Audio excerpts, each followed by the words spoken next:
afternoon. My name is Ben Churchhouse and welcome to the HR Congress podcast today. I am joined by a very special guest, Mr. Jason Averbook. Jason is the CEO and co-founder of LeapGen. Jason looks to broaden executive mindsets and to rethink how to better design and deliver employee services that exceed the expectations of the workforce and the needs of the business. Jason has more than 20 years of experience in the HR and technology industries, working with leading companies around the world to help them transform their HR organizations. He is currently acknowledged as one of the top 3 thought leaders globally on the future of work and is listed in the top 100 leaders globally influencing the future of work and the HR function. Jason will be presenting a keynote session at the HR Congress this year entitled Building a Digital HR People Strategy, a New Imperative, and host a masterclass entitled The Ultimate Guide to a Digital Workforce Experience, Leap for a Purpose. So first of all, Jason, I want to thank you and welcome you to the podcast today. It's a real pleasure to have you here. Ben, it's great to be here. Thank you so much for having me. And I have to say, my firstborn's name is Ben. So every time and you're about the same age also. So every time I talk to you, it's going to be it'll be a fun conversation to call you Ben. A bit of a synergy. Hopefully I won't be talking too much more and I'll let you do most of the explaining. So the first question I have, and this is one that I've read a little bit about from you, something that comes up quite a lot is a digital workforce experience, or the term a digital workforce experience. So firstly, what is this term? And then the supplementary question to that is, what is not included in this term that people tend to have assumed is meant by the term? Yeah, it's a great question, Ben. And one of the things that's really fascinating about the question is, in order to get to the heart of the question, we have to look at where we are from a world standpoint and how we consume information and how we interact with services. And I always like to start with the quote: if the pace of change on the outside exceeds the rate of change on the inside, the end is near.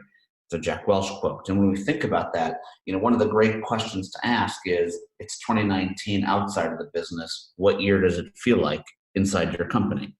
And when you think about that, I have better apps on my device than my company gives me to work with. I have better technology in the palm of my hand than my company gives me to work with. Yet my company expects me to be productive. They actually measure productivity more than what's measured outside. And that's just wrong.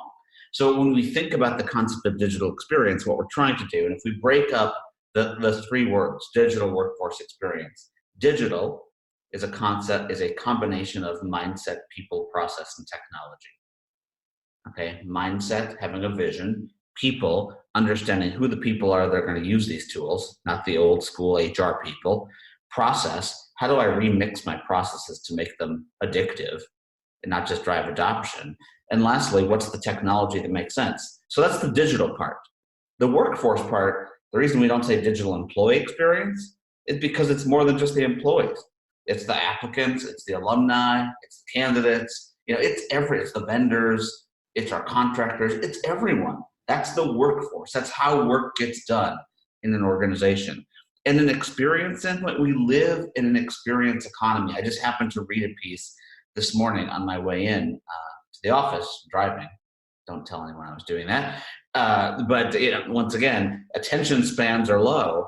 And brand loyalty and loyalty to companies is at an all-time low. So that being said, I have to create an experience to keep people interested.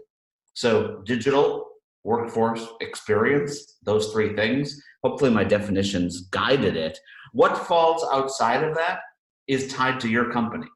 So, tied to your organization. So, if you think about, let's forget digital for a second. Let's think about the workforce experience. You walk into an office and here's my greeter, or some people might like to call it the person that's responsible for first impressions. Other people might call it receptionist. Other people call it secretary. Now, what I call that person has a big impact on what their job is. So think about that for a second. Am I calling my call center agents, or am I calling them experience agents? Interesting. When I think about digital experience, what falls outside of that? Cafeterias. I still have physical experiences, but my digital experience is, how do I make sure that I give people direct access to the tools and information they need on a platform online that's seamless, that's specific and personalized to them, and that fuels their ability to interact with the organization so that they spend 99% of their job doing what they were hired to do, not 99% of their job doing HR, finance, and operation tasks that are very hard to do based on what we've built. To me, the first thing that comes to mind is like friction-free. It's about removing a lot of that friction from the day-to-day work balance that people have. I mean, I know exactly what you're saying. You want to be able to walk into an organization, you want everything to work, you want your systems to be in place. But beyond the removal, I guess, the complexity reduction of day-to-day work life, there's a big mindset shift, I think, as well. Yeah, and Ben, just to your point, I mean, my Ben is 14. I know you're older than 14, but my Ben is 14. And one of the things that before we start working with any client I have him do is go online and be able to see if he can apply for a job from his mobile device. And 99% of the time, like, it's far from friction free. 99% of the time, he's like, dude, I don't even know what to do. Like, I can't even get this all to fit on my screen. And I just, I kind of laugh at him. But that's the workforce of the future. And, people, when I do speeches and stuff during the Q&A, always me why I'm so passionate about this. I'm trying to create a workforce that's going to be better for or workplace, that's going to be better for my kids. If I can do that, it's going to be better for everyone. So, I mean, that's why I do what I do. It's a great perspective because in some sense you've got skin in the game. Lots of skin. But that's exactly it. I mean, people who have skin in the game, they understand that, look, things are changing and you have to be, not just provide lip service to it, but actually look at how things are evolving. And one of the things that I wanted to touch on was the mindset, especially for leaders, looking at these changes going on in the workplace with technology. And this is something that obviously comes up in your book, is about developing and nurturing that mindset for leaders. So how can leaders start to change the way they're thinking about digital technologies in the workplace, digital transformation, the digital workforce experience? How do they develop that coherent purpose that they can start to implement these changes? It's one of those sort of big questions that I guess there isn't really a clear answer for. No, but let me give some tips and tricks here that will help. So first of all, when you say skin in the game, the other skin, unfortunately, that I have in the game, Ben, is that I've been doing this for 25 plus years, and as someone doing it for 25 plus years, I've watched a lot of organizations spend billions of dollars on technology only to waste the money. They don't do transformations; they do transitions. They transition from one technology to another without truly changing the way that they act, their behaviors, the concepts of what do they do with their data, et cetera, et cetera. And I feel that I have a lot of skin in the game in that regard as well, as someone who used to tell people to use self-service. And, it was a miserable failure in most cases because people were like, why would I use self-service when I could just call someone, and do it myself? So the mindset shift, Ben, which is a brilliant question, is how do we help people understand that by giving employees seamless, easy to use tools that are frictionless, that the employees and managers want to do a lot of this stuff by themselves versus waiting for HR to open. I'll show you a real quick example. I used some airline miles yesterday to buy a ticket. Unfortunately, it was a non-frictionless experience doing it. I booked the ticket. I didn't get a confirmation number, so I booked another ticket. Now I have two tickets going to the same place. I called to get my miles back since I used double miles I needed to, and they said they were closed. I was like, excuse me? Like, you're closed? I'm far from Gen Z, but I can't stand it. I was like, I'm never booking on this airline again. And, that's an example of where we have to start to think to ourselves, how do we create that experience? And employee experience equals customer experience. So how do you get the buy-in, Ben? Like, you get the buy-in by saying, do you want your customers to have good experiences? Or does that not matter to you as a business leader? If it doesn't matter to them as a business leader, it's time to go somewhere else. But, I want my customers to have the best possible experience so they keep coming back in this world of loyalty being so shallow. Therefore, I have to make sure that my employee experience is great. So from a mindset standpoint, getting them bought into that is key. The other thing getting them bought into, Ben, is that what I'm measuring here is not dumb go live. Like, going live on your piece of technology, that's not the nirvana where I'm like, hallelujah, I went live. Like, it might feel like that, but that's not what generates success. What generates success is thinking of that as go begin and saying, now that I've got the tools, now I can truly start to drive this experience forward and start to see the impact of giving people the tools, creating processes that are seamless, that are integrated, that are fast, so people can do their jobs. So, getting that buy-in is so important. And I think, just really quickly, the last thing I'm going to say is that if HR thinks that they're the ones pushing out the digital experience, it's a huge mistake. Because at the end of the day, the people that are using these tools are no longer the HR department. I mean, they use a piece of it, but they're 1% of the user population. 99% of the user population are employees and managers. And the way to get buy-in is to get the managers and leaders realizing that, look, HR's got a new skin on. Like, they've shed their old winter skin. Here's their new summer skin. And their new summer skin says, we are going to be proactive versus reactive. We are going to give the tools to you, manager and leader, to make your employees as successful as possible. And when they do that, all of a sudden it looks like they're no longer the police, but they're truly the people that are helping us create competitive edge. And that's what we're trying to strive for.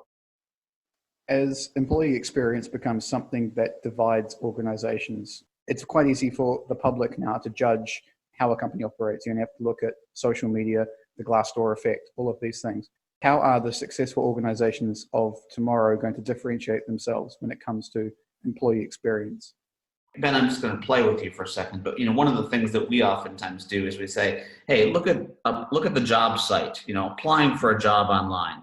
Look at how cool it looks, how fun it looks, how branded it looks. Like, hey, they play they play ping pong, they drink beer, play beer. That was really good. All of that stuff. They do all of that stuff. But guess what? Once they get into the organization, it's a miserable process. Like, here's my stack of paper, and here's my old antiquated Microsoft SharePoint thing that looks like a link full of, or a farm full of links. Like, it just looks like a bunch of crap, and the brand goes away and things like that. That's the fastest thing to go from fun to suck for an employee, when all of a sudden I'm like, whoa, I'm really excited to be here, and now all of a sudden I'm not so sure. And guess what they do? They abandon. Guess what they do? They talk about it to their friends. Guess what they do? They talk online. So there is no more transparency about what happens in companies. Once again, I'll go back to age. There used to be a point where you couldn't find out who worked within a company. I remember those days where when we hired an employee and they brought the employee handbook over, the employee directory, which was all done on paper, we're like, yes, now we know who works at the competitor. Like, those days are gone. Like, we all live in glass houses as far as our company culture goes, our mission goes, and things like that. And grade A and grade B talent, sorry to make them sound like beef, but grade A and grade B talent are going to choose to work in places that give them the experience that allows them to be their most productive self. And if I don't invest in it, I get grade C and D talent. That has direct impact on the overall customer experience. I've actually listened to a few interviews of you in the past talking about this differentiation between digital and technology. So why does this distinction matter? So, Ben, one of the things I don't even know what I'd compare this to in real life, and I've never really done an analogy, so I'm not going to do it live on the air like this, but HR people in the past have been afraid of technology. It's not my job. So either they've been afraid or it's been IT's job. And one of the things that we're trying to get organizations to understand is that creating and owning a digital strategy about how workers work, about what the future of work looks like within a company, and the experience of that worker, that's the job of the people function.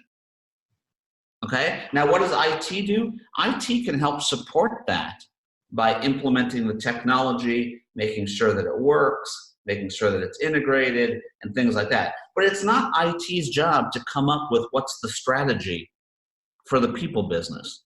Does that make sense? It's not IT's job. So when we think about digital and we think about the equation, 20 to 25% mindset, 25% understanding the employee and how they want to work, 40% remixing my processes so I'm not doing something as stupid as measuring engagement once a year. Like, we know that doesn't work to ask their kid once a year how their grades are. Why would I ask my employees once a year how they're feeling? Like, it's stupid. If I do that other stuff, then the 10% technology becomes easy. But where a lot of organizations start is they start with the technology only to get disappointed when it quote unquote goes live, and they don't do that other work. So what we're trying to get people to understand is a technology plan is not enough. A digital strategy is what they need, with a technology plan embedded into it. But they also need a mindset plan, a people plan, and a process plan. If they do that, the chances of their technology being successful are 10 to 15 times greater than if they just start with the technology, ram it in, and hope somehow that it works.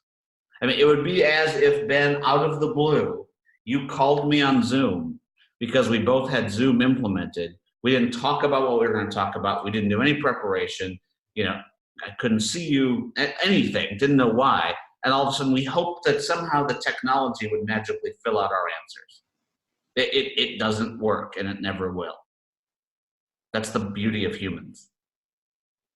On the point of the beauty of humans, I knew I would strike a chord with the beauty of humans. Well, this is where my philosophical nature is going to come into it a little bit. And this question might be a little bit beyond the remit of the podcast today, but I kind of feel like I have to ask it. Do you think we in the business world are getting oversaturated with digital technologies, and that we're going to face some kind of backlash against the oppressive nature of all of this technology? I'm not specifically talking about AI and robotics, but just technology in general. Do you think there's too much technology out there at the moment? So, tough question. So to answer your question, I do think that there's too much technology. Okay. What I don't think is that the technology that we've put in place is being used properly. So I think that, so I always, I call something SOS, Ben, shiny object syndrome. And, just like all of us going out to buy the latest Apple Watch or the latest phone or the latest iPod, we all get this shiny object syndrome. So we all do that. Now, do we need it? Not necessarily. Do we prioritize the impact that it's going to have? Not necessarily. Do we actually think about the negatives that it could possibly have? Not necessarily. So the pendulum swings to technology and new technology. So do I think there's too much technology? Yes. Do I think that the use of the technology is done correctly? No. And I truly believe that to switch from a legacy manual world to a digital world requires bringing people along on a journey. You can't just flip the switch and overnight have a completely digital, paperless organization. So do I think there's too much? Yes. Do I think that there should be a digital workforce experience? My gosh, yes. But I think that it truly requires the people function to ask this question. What do we want to be great at versus what is it okay to be performing at? And which of my capabilities do I want to deliver in a high-touch digital way versus a high-touch human way? Like with intentionality and with sequencing. Okay, so that I'm actually thinking through this. It's like I don't just say, oh, my vendor's got a new module on asking people how their night was last night. I need to put that in. Like that might not be the best module to put in. You know what I mean? Like, so that kind of thinking about really what do we want to do? What do we want to do with our data? What do we want to leverage the data to do long term? And then think through what's my intentional sequencing of how I deploy it, the digital component with technology embedded. That's the way to do this. I think it's very easy to buy too much technology. And the more we do that, the more we exacerbate the problem of a friction-full experience. I think we've kind of tiptoed around my final question here, which is getting back to purpose. So we've kind of answered this in a way throughout the conversation, but what do you see as the evolving role of HR professionals in crafting the purposeful organizational experiences of tomorrow? So purpose is at the center, and I hate to say this, Ben, but purpose is at the center, and it's what we care about as Gen Z, Gen Y, Gen X, of where we choose to work, and it's what's going to happen on an ongoing basis. Because my kids, who are both, who are 14 and 11, going back to summarizing around that, like they care, they honestly care about purpose more than I ever did as a kid. It's just the way that they're being brought up, the way that they think, the way that they learn. Now, what I have to say is we cannot be a purpose-led HR organization if we don't measure purpose. Okay? So if we throw out a bunch of HR processes that are seen like the police, they're seen like compliance-laden, they're seen like they're done in a very once-a-year type basis, you can't measure purpose like that. So what it requires, and what's the role of the people function, is to not roll out processes that serve themselves as HR, but to roll out processes that serve the workforce. And by the way, that might mean the HR people not even ever seeing the data. It might mean saying, Ben, you as a leader, you have 5 of your 9 people this week, this Monday morning, that don't care about the purpose of our organization. And guess what you should do? You should go work on it. Like today, I don't want to scrub it through the organizational hierarchy. I don't want to sound the bells saying problem, purpose, take 9 months to come up with an answer. By the time you go back to your team, either half of them are gone or the issue is not even around anymore. So getting in place real-time tools to value team leaders, to value managers, to give them the information and intelligence they need to lead their teams, A, and then B, by the way, HR being able to look for trends, look for pockets, look for issues around purpose, and continuing to help people understand what that value proposition is around purpose. That's what their job's going to be. So don't take so much control. Give that control to the business leaders who the people report to, but give them the tools that the business leaders need, to drive purpose, A, and then B, put in place your measures to measure purpose. So don't just measure yourself on efficiency, time to fill, cost per hire. Measure yourself on what's the sentiment of the overall workforce today. And just like I have a scoreboard that says, hey, what's the overall success of the company from a customer experience standpoint today? Let's have a score that says, what's the overall employee experience today? And if we can do that, that takes our profession to the next frontier. So you'll be presenting both a masterclass and a keynote session this year at the HR Congress in Nice, in France, on the Riviera. Could you please tell our listeners a little bit more about what they can expect from those sessions? So the keynote session is designed to get people to, I'm going to say, get inspired, get them to interact, and get them to truly think about how do they integrate this back into their specific organizations. Going forward, the workshop is the how-to. So one is the why, and one is the what do you have to do. That's the keynote. The next one is the how-to. How do you do this? How do you create a vision? How do you understand your people? How do you remix your processes? And how do you think about technology in today's world? So can't wait for those 2 sessions. It's always fun when you get an opportunity, and I thank the Congress for this, for doing both the inspire as well as the how-to, because you can truly you see people leave and like, bingo, it all makes sense. Let's go back and work on how do we put this in place in our organization. So Ben, tell me one thing about Nice that I need to know before I get there. Okay, so the main avenue, the promenade in Nice, is called the Rue d'Anglais, the English Promenade, basically. And I believe, now don't quote me, I might be wrong on this, but I'm pretty sure it was a place where English aristocrats during the 19th century would walk to savor the light and the atmosphere of the Riviera. There's also quite a lot of museums. I believe there's a museum on Henri Matisse. So if there's any art fiends out there, there's a couple of very nice museums in the center of Nice to explore. Other than that, I'm a bit lost at the moment for more Nice facts, but I'm sure I can come up with a couple. Good. Well, thank you so much for having me, and I look forward to seeing you in that part of the world.